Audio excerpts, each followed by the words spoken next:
Good morning class. तो आज हम क्लास 9th का स्टैटिक्स में 14.2 का क्वेश्चन नंबर 4 कर रहे हैं।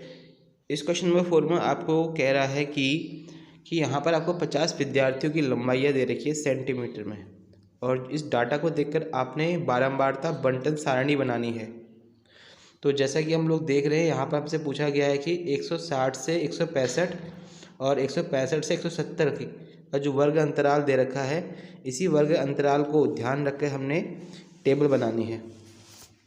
तो टेबल को आप बनाने से पहले पूरा डाटा देख लेंगे एक बार, और उसमें वर्ग अंतरालों को ध्यान में रखकर उन आंकड़ों को टेबल में लिखेंगे। ओके, तो जैसे कि एक तरफ टेबल में एक तरफ आप लिखेंगे विद्यार्थियों की लंबाइयाँ और दूसरी तरफ टेबल में लिखेंगे विद्यार्थियों की संख्या। तो जैसे कि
हमने सबसे पहले 150 से 155 सेंटीमीटर तक की ऊंचाई वाले विद्यार्थियों की संख्या को काउंट करनी है टेबल से देखकर, जो कि है टोटल 12।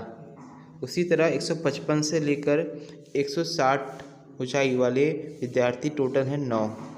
उसी तरह 160 से 165 सेंटीमीटर ऊंचाई वाले विद्यार्थियों की संख्या है 14। फिर 165 से 170 सेंटीमीटर ऊंचाई वाले विद्यार्थियों की संख्या है टोटल 10।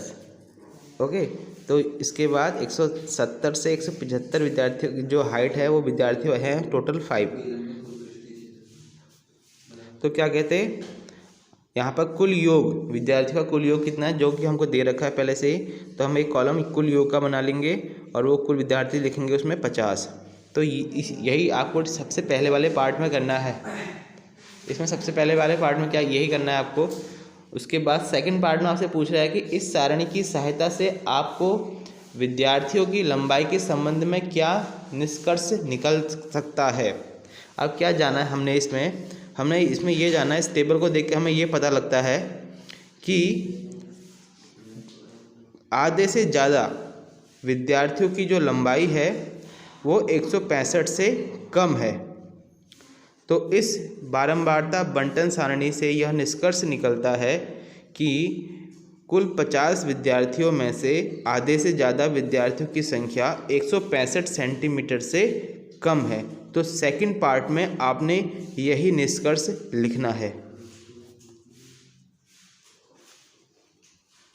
समझ में आ गया होगा। ध्यान देने की आवश्यकता है कि बारंबारता बंटन सारणी बनाने के बाद आपने इसमें क्या निष्कर्ष निकलता है उसे ज़रूर लिखना है, तब जाके क्वेश्चन का आंसर कंप्लीट होगा।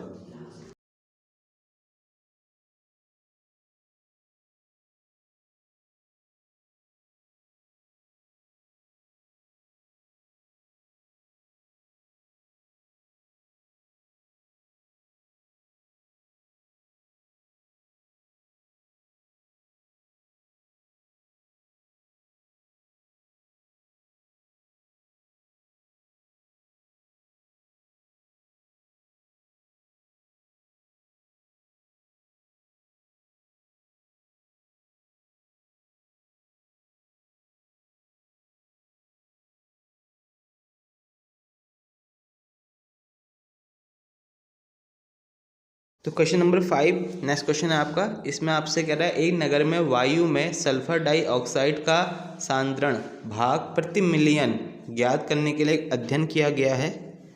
और 30 दिनों का डाटा इन्होंने आपके सामने रखा है। आपको डाटा देखकर एक टेबल बनानी है, यानी बारंबारता बंटन सारणी बनानी है। तो आप एक तरफ क्या करेंगे, एक तरफ इसमें 2 कॉलम बनेंगे, एक तरफ लिखेंगे सल्फर डाइऑक्साइड की मात्रा ppm और एक तरफ लिखेंगे दिनों की संख्या। तो जैसे कि हम 0.00 माइनस से लेकर 0.04 कितने दिन रहा, यानी 00 से लेके 0.04 हमने यहाँ पर वर्ग अंतराल जो है 4-4 का लेना है, उसी के अकॉर्डिंग स्टार्टिंग करेंगे। तो जैसा कि हम टेबल में बना रहे हैं 0.00 से 0.04 4 दिन रहा, 0.04 से 0.08 तक 9 दिन रहा, फिर उसी तरह 0.08 से 0.12 तक 9 दिन रहा। तो इसी तरह आंकड़े देखकर हम इस टेबल को बनाते जाएंगे, आगे बढ़ाते जाएंगे। ओके, तो जैसे कि हम बना रहे हैं, आप इसको इसी प्रकार बनाएंगे। वर्ग अंतराल 4-4 का रखना है, 0.4 का, ठीक है, 0.04 का वर्ग अंतराल लेके चलेंगे इसमें, और पूरे आंकड़े हमने इस सारणी में दिखाने हैं। इसके बाद जब ये सारणी बन जाएगी आपकी, उसके बाद सेकंड पार्ट में आपको बताना है कि सल्फर डाइऑक्साइड की जो सांद्रता है कितने दिन, कुल कितने दिन जो है 0.11 से ज़्यादा रही। ओके, तो ये टेबल बनाने के बाद आपने इससे निष्कर्ष निकालना है कि कितने दिन सल्फर डाइऑक्साइड की मात्रा 0.11 से ज़्यादा रही। तो निष्कर्ष निकलेगा आपका, आप लिखेंगे सल्फर डाइऑक्साइड का सांद्रण या की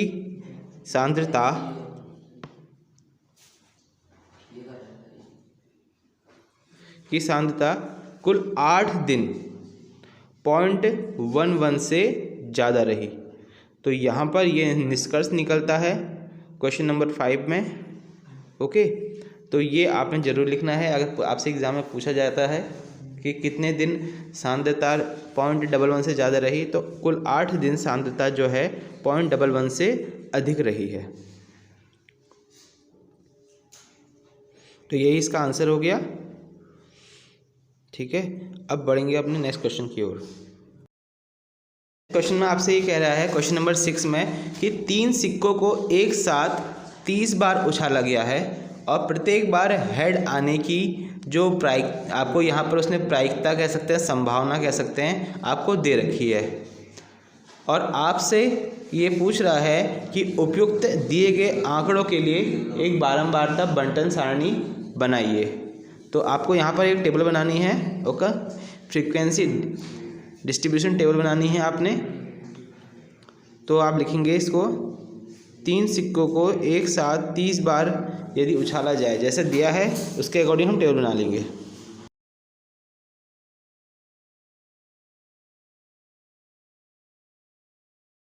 तरफ हम लिख लेंगे हेड आने की संख्या या चित आने की संख्या, और दूसरी तरफ लिखेंगे नंबर ऑफ टाइम्स, कितनी बार आया। तो 0, 1, 2 और 3 आपके पास, 4 आपके पास नंबर हैं। कितनी बार 0 आ रखा है टेबल से काउंट कर लेंगे। आंकड़े आपको दे रखे हैं, जैसे 0 है 1, 2, 3, 4, 5, 6, 1, 2, 3, 4, 5, 6। तो 6 टाइम आपका 0 आ रखा है। उसी तरह 1 कितने टाइम आया काउंट कर लेंगे। तो 1, 2, 3, 4, 5, 6, 7, 8, 9, 10। तो 10 टाइम आपका 1 आया है। इसी तरह 2 जो है 9 टाइम आया है, 3 5 टाइम आया है। तो टोटल जो है 30 टाइम्स। तो ये आपकी टेबल बन गई। ओके, इसमें आपको यही बताना था, और यहाँ पर वीडियो समाप्त होती है। Thank you.